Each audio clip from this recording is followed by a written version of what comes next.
Нафтените деривати почнаа од денеска да се намалуваат, а одлуката која што би требало да ја донесе регулаторната комисија за енергетика се однесува за минатата седмица.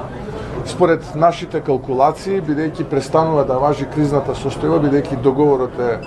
е постигнат, очекувам цените да се движат тука во рамките на половина денар или исти да останат кога станува збор кај дизел горивата и околу половина, односно денар и пол до 2 денара зголемување кај бензините, а следната недела очекувам значајно намалување, бидејќи од денеска цените на берзите за нафтата и нафтените деривати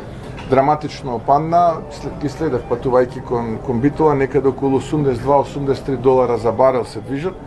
Така што веќе следната недела очекувам поголемо и позначително намалување, инаку и понатаму остануваме